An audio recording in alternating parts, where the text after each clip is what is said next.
Hello, everyone. Thank you so much for coming. I'm so excited to be here to talk about AI, and I'm really grateful that you have joined me today to go on this little adventure with us. So if you have not already done so, please go ahead and grab your phones. You are going to need them today. And we want to make sure that you get on the Wi-Fi. So you won't need them before the break, but certainly during the first break, if you are not already on Wi-Fi, please make a note to go ahead and take care of that. Now, I am quite fortunate. I get to travel all over the world, and I get to speak to groups large and small, companies, solopreneurs, schools, teachers, all over the board about AI. Now, I find that when I go and talk to groups about AI, people fall into three distinct categories. The first category are the people who are incredibly reluctant about AI. They feel overwhelmed, they feel uncertain, they hear a lot of news and hype in the media, they don't know what to make of it, and basically they are waiting for Skynet to fall. That's kind of the scenario they're in. We call those our AI reluctance.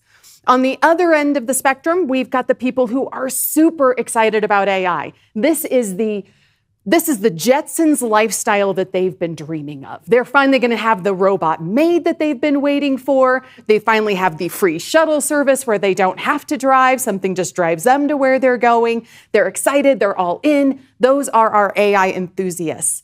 There's a third group of people who are like my neighbor, who I adore immensely. She is an incredible woman, and I was talking to her not long ago, explaining that all the work that I'm doing in terms of researching AI and talking to business leaders about AI and making sure that everybody knows how to use AI effectively and how easy it is to do AI.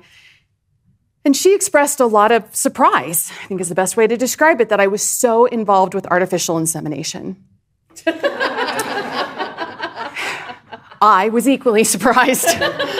And so she still thinks that today. I just didn't want to disabuse her of that notion because, frankly, I think that's a great story. So I'm just going to let her keep thinking that. But again, all of those different groups of people, and we'll have people here and online who fall into a huge array of experiences and have tried or tested different AI. Some won't have touched it at all. It doesn't matter. You're in the right place today. There is something in this program for everybody. And we're going to bring it all together and make it fun and engaging and a little bit different. Deal? Deal. Excellent. So I think the first thing to start off with is to back it up a little bit, even before we talk about AI, and just talk about the power of technology. When we think about technology, one of the most valuable things that technology has been able to do for us is to help us to avoid arguments. Now, I have been married for just over 25 years.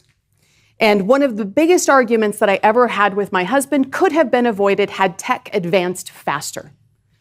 So the implications of technology are not just that it can help us do X or Y or Z, but that the role of technology permeates and influences all areas of our life. So I'll tell you what happened.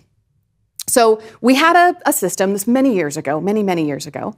We had a system where every Friday we would come home from work, get out of our work apparel. Now, mind you, this was many years ago, so that meant taking off pantyhose, that meant unbuttoning the suit, that meant taking off the tie, all the hardcore stuff, putting on our sweats and our t-shirts. And as soon as we had done that, we had to rush out of the house and go straight to the store. We had to go straight to the store. We couldn't delay. It was timed. We had to get there at a certain time because it was a fine science to get to the store at the right exact moment in time. Now, when we got to the store, usually we head right for the back wall of the store.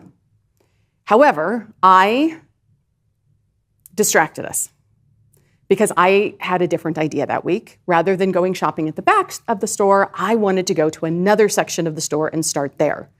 Now, I'm a tech person at heart. I am quite a nerd, but I am an engineer at heart, and I love to solve problems, and I love to think about hard things. But I do have a few fundamental flaws, and probably one of the biggest flaws in my husband's opinion is that I adore a good musical.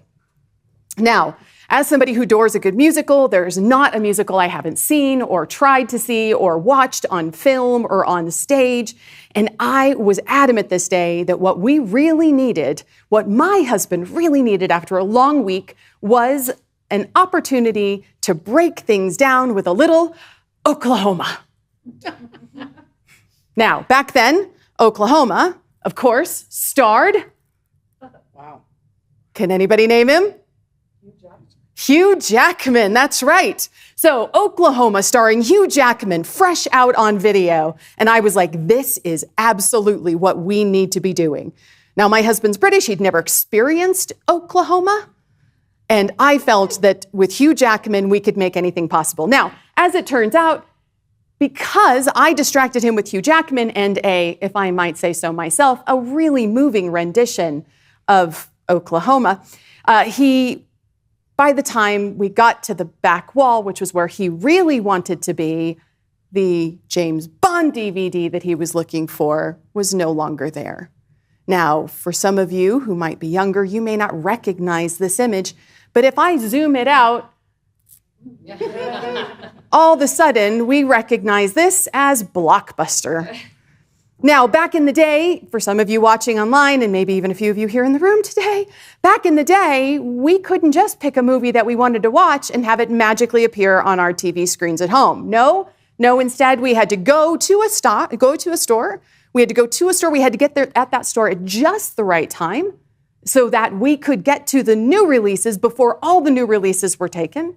And if the new release was taken, and mind you, there were only ever 2 copies of any film you ever really wanted to see, and if that new release was taken, you might loiter by the counter and wait to see if anybody dropped off one of those new releases so that you could grab it and re-pick it back up again and check it out.